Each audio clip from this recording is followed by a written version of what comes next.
अरशद नदीम ने तारीख रकम कर दी।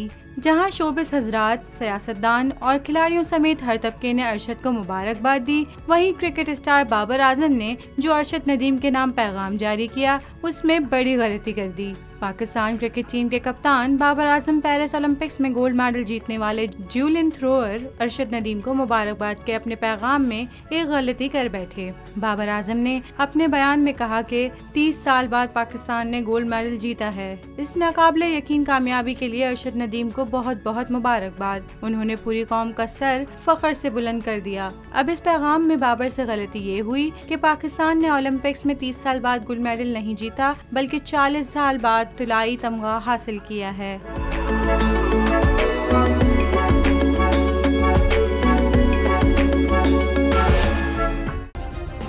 सब्सक्राइब करें और बेल दबाएं ताकि कोई खबर रह न जाए।